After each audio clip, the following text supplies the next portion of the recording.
செக்கெழுத்த செம்மல் வ.உ. சிதம்பரனாரின் 154வது பிறந்த நாள் விழா காங்கிரஸ் பேரியக்கத்தின் சார்பாக அவருக்கு புகழஞ்சலியும் மலரஞ்சலியும் செலுத்தப்பட்டிருக்கிறது. அதே போன்று சர்வப்பள்ளி ராதாகிருஷ்ணன் மேனாள் குடியரசுத் தலைவருடைய பிறந்தநாள் விழாவும் இன்று மலரஞ்சலியோடு கொண்டாடப்படுகிறது. 137வது ஆண்டு பிறந்தநாள் விழா. செக்கெழுத்த செம்மல் வ.உ.சி. உங்களுக்கு தெரியும், இந்த தேச நலனுக்காக, நாட்டோட விடுதலைக்காக, எல்லோரும் சுதந்திர காற்றை சுவாசிக்க வேண்டும் என்ற அடிப்படையில் தன்னுடைய வாழ்க்கை மட்டுமல்ல, தன்னுடைய குடும்பத்தினுடைய வாழ்க்கையை தியாகம் செய்த ஒரு மாமனிதர்.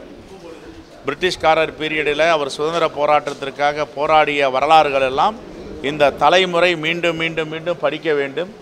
எப்படியெல்லாம் காங்கிரஸ் பேரியக்கமும் அந்த தலைவர்களும் சுதந்திர போராட்டத்தில் தன்னுயிரை கொடையாக விடுதலை போராட்டத்தில் கொடுத்தார்கள் என்பதை, அதே போன்று அவர் வாழ்நாளில் ஏழ்மையான நிலையில் வாழ்ந்து சென்னை பெரம்பூர் பகுதியில், சிந்தாதிரிப்பேட்டை பகுதியில் வாழ்ந்ததாக அறிகிறோம். எண்ணெய் விற்று கடைசி காலத்தில் வாழ்ந்தார் என்ற வரலாறும் நாம் படித்திருக்கிறோம். அப்படிப்பட்ட மகான்கள் இந்த தேசத்தில், தமிழ்நாட்டு மண்ணில் பிறந்திருக்கிறார்கள், வாழ்ந்திருக்கிறார்கள், சுதந்திரத்திற்காக போராடி இருக்கிறார்கள். ஆனால் எதற்காக இந்த சுதந்திரம் போராடி பெற்று தந்தார்களோ இன்று அதை கருத்துரிமை, பேச்சுரிமை, எழுத்துரிமை, கடைசியாக இருந்த வாக்குரிமையும் பறிக்கின்ற நிலையில் தள்ளப்பட்டிருக்கிறது. இதையெல்லாம் இந்த தலைமுறை படிக்க வேண்டும் என்று நாங்கள் வேண்டுகோள் வைக்கிறோம்.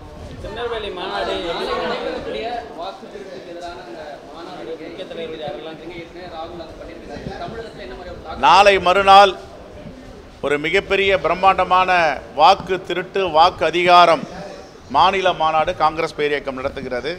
நான் இன்று திருநெல்வேலி சென்று கொண்டிருக்கிறேன்.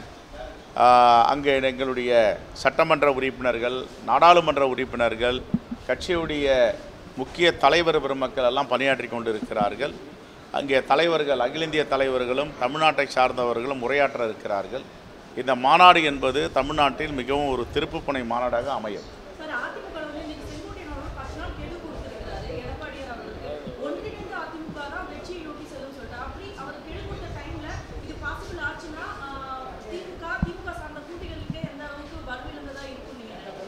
அந்த பாஜக அதிமுக கூட்டணிக்கு தமிழ்நாடு மக்கள் கெடு கொடுத்துட்டாங்க. அதனால் இதையெல்லாம் பார்த்துட்டு இருக்க டிடிவி தினகரன் வெளியில் வந்துட்டார். தமிழ்நாட்டு மக்கள் அந்த கூட்டணிக்கு கெடு கொடுத்துருக்கிறதுனால இன்றைக்கி செங்கோட்டையன் பேசியிருக்காரு, ஓபிஎஸ் வெளியில் வந்துட்டார். இன்னும் யார் யார் வெளியே வர போகிறாங்கன்னு தெரியல. அது மூழ்கின்ற கப்பல், அந்த கப்பலில் ஏறினால் முழுகி விடுவோம் என்று ஒவ்வொருவராக ஒரு காரணங்களை சொல்லி வெளியே வருகிறார்கள். தமிழ்நாட்டு மக்கள் ஒருபோதும் பாஜக அதிமுக கூட்டணியை ஏற்க மாட்டார்கள். இது யதார்த்தமான உண்மை. இன்றும் தமிழ்நாட்டுக்கு கொடுக்க வேண்டிய ஜிஎஸ்டி பணம், நம்முடைய உரிமை தொகை, இரத்தமும் வேர்வையும் சிந்தி தமிழ்நாட்டு மக்கள் கட்டுகின்ற வரி பணத்தை, நம்முடைய பங்களிப்பை 50 விழுக்காடு கொடுக்க வேண்டும், 20 விழுக்காடு கொடுக்கிறேன் என்று வம்படி செய்திருக்கிறார்கள். அதே போன்று பேரிடர் நிதி கொடுக்கவில்லை. மாணவ செல்வங்களுக்கு அடுத்த தலைமுறையை உருவாக்குகின்ற பள்ளி கல்வித்துறைக்கு கொடுக்க வேண்டிய நிதியை தரவில்லை. கேட்டால் மும்மொழி கொள்கையை ஏற்றுக்கொள்ள வேண்டும், புதிய கல்விக் கொள்கையை ஏற்றுக்கொண்டு கையொப்பமிட்டால்தான் நாங்கள் பணத்தை கொடுப்போம் என்று சொன்னால் இது எவ்வளவு பெரிய ஜனநாயகத்துக்கு எதிரான செயல் என்பதை தமிழ்நாட்டு மக்கள் புரிந்திருக்கிறார்கள். ஆகவே இந்த கூட்டணிக்கு வாக்கில்லை, ஏற்றுக்கொள்ள மாட்டோம் என்று. ஆகையால் இதை புரிந்து கொண்டவர்கள் ஒவ்வொருவராக, அண்ணன் டிடிவி தினகரன் நேற்றுக்கு வெளியே வந்தார், இன்று செங்கோட்டையன் அண்ணன் அவர்கள் கெடு வைத்திருக்கிறார்கள். ஆகவே இதெல்லாம் எதை காட்டுகிறது? தமிழ்நாட்டு மக்கள் அந்த அதிமுக பிஜேபி கூட்டணிக்கு கெடு வைத்து விட்டார்கள். ஆகவே இது பொருந்தா கூட்டணி, இயற்கைக்கு எதிரான கூட்டணி, தமிழ்நாட்டு மக்கள் ஏற்றுக்கொள்ளாத கூட்டணி என்று. ஆகவே ஒவ்வொருவராக இது மூழ்கின்ற கப்பலில் நாம் ஏறவும் வேண்டாம், அதில் பயணம் செய்யவே வேண்டாமல் ஒவ்வொருவராக இறங்கி கொண்டிருக்கிறார்கள். போக போக தெரியும்.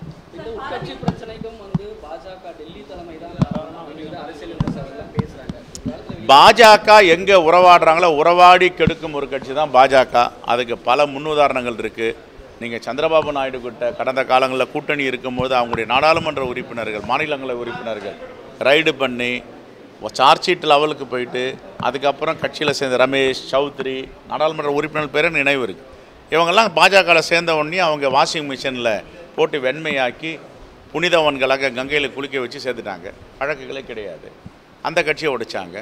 அதற்கு பிறகு மகாராஷ்டிரா, ஹரியானா, பீகார் எல்லாத்துலேயும் அவங்களுடைய சித்து விளையாட்டு இருக்குது. உச்சபட்சமாக கடைசியில் அதிமுகவை என்ன செய்தார்கள்னு தெரியும்.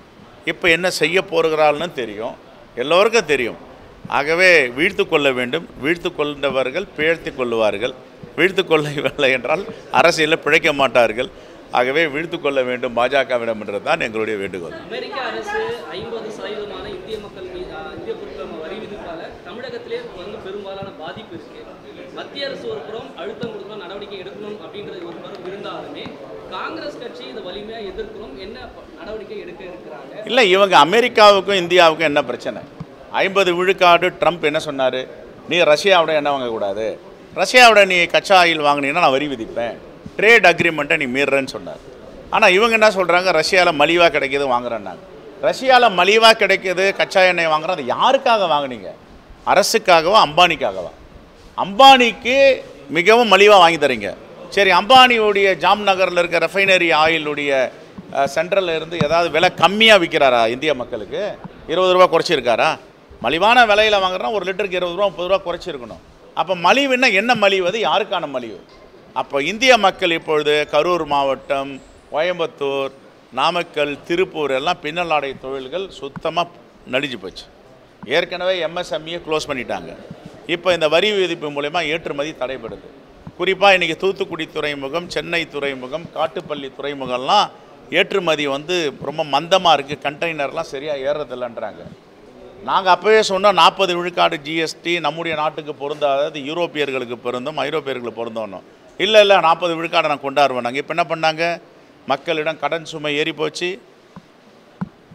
இருப்பு சேமிப்பு குறைஞ்சி போச்சு, இந்தியாவுடைய பொருளாதாரம் மங்குதுனோன்னு இப்போ 18% ரிவர்ஸ் ஆகுறாங்க. இதை சொன்னது யார்? எங்களுடைய தலைவர் ராகுல் காந்தி சொன்னார்.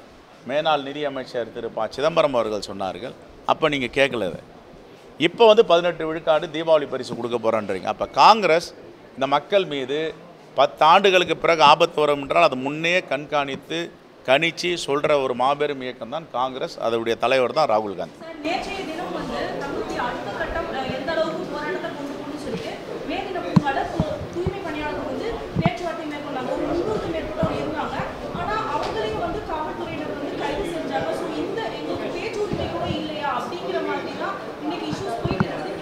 இல்லை, பேச்சுரிமை, எழுத்துரிமை, கருத்துரிமை, வாக்குரிமை எல்லாம் இருக்குது மக்களுக்கு. அதை வந்து யாரும் பிடுங்கக்கூடாது. நான் இப்போ தான் நீங்கள் சொல்கிறீங்க, நான் தமிழ்நாடு அரசுக்கிட்டையும் காவல்துறையும் நான் பேசுகிறேன். Right, thank you.